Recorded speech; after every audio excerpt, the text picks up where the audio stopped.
Governo Central tem déficit de 45,2 bilhões. Sem as receitas da concessão da Eletrobras e dividendos do Banco Nacional de Desenvolvimento Econômico e Social, o Governo Central, Tesouro Nacional, Previdência Social e Banco Central registrou o maior déficit primário para meses de julho em 2 anos. No mês passado, o resultado ficou negativo em 43,223 bilhões, contra um superávit de 14,588 bilhões obtido em julho de 2022.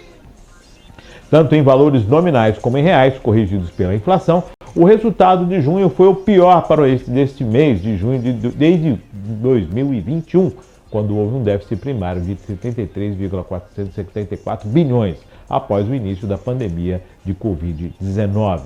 O resultado veio pior do que esperado pelas instituições financeiras. Segundo a pesquisa Prisma Fiscal, divulgada todos os meses pelo Ministério da Economia, os analistas de mercado esperavam um resultado negativo de 34,1 bilhão em junho.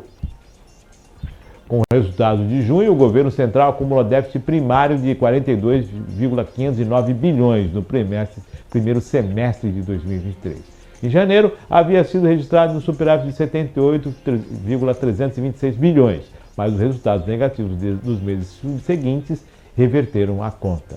Em valores nominais, esse é o quarto maior déficit acumulado, só perdendo para o primeiro semestre de 2021, 53,57 bilhões, e de 2017, 56,48 bilhões, e de 2020, quando o resultado negativo atingiu o recorde de 194,853 bilhões por causa do início da pandemia do Covid-19. O resultado primário representa a diferença entre as receitas e os gastos, considerando o pagamento dos juros da dívida pública. As informações são da Agência Brasil. É preocupante porque os números estão superiores aos números da época da pandemia. Isso é preocupante. Nós estamos a uma condição de 2020 e realmente preocupa. É simples, é uma conta básica, né, para o pessoal poder entender. É o que você arrecada e o que você gasta. Exatamente. Então a sua dívida está maior, você está com déficit, você está com rombo nas contas de ordem de 40 e poucos bilhões de reais.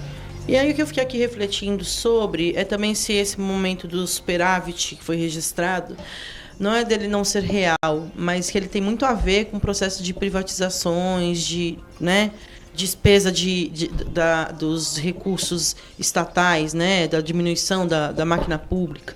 Acho que isso vai ser uma equação difícil de equilibrar. É assustador de fato, porque são mais de 10 milhões em cima do que estava esperado, que já era déficit, né?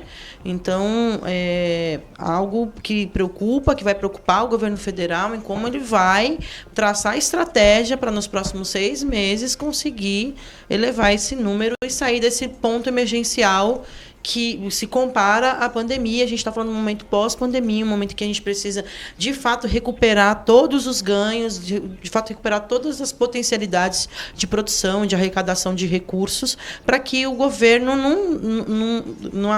não arrecade menos e gaste mais, né? A dinâmica tem que ser diferente, você arrecadar muito e gastar proporcionalmente para que você não tenha esse rombo no final aí dos semestres e não feche a conta. É como você fazer a compra da sua casa e você comprar muito mais do que você recebe. Depois, na hora que você vai pagar a conta, como é que faz? Tem aquele buraco.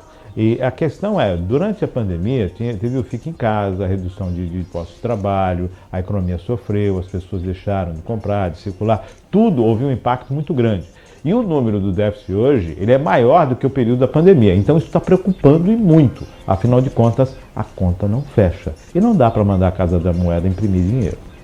Não funciona assim. Então, gastos públicos, déficit, teve um superávit no início dos primeiros meses que foi perdido durante o longo dos outros meses, até chegar agora no momento em que esse déficit se aponta. Mês a mês é feito a pesquisa, mês a mês é feita a projeção, e isto preocupa. Então, que bom que a Coreia do Sul está vindo ver os boizinhos no Brasil, eu acho, né? Viu? Eu acho que tem que abrir mais, viu? A Europa já desconsiderou a carne, já liberou a carne brasileira, né? Teve aquela onda da vaca louca e tudo mais algum tempo atrás, já foi superado e volta aí a liberação para aquisição da carne bovina brasileira. Então, vamos aguardar se de repente é um superávit. Tomara que a soja venha, né? Recorde. E socorre desses momentos, né? A Vale também já está aí na sua expectativa também.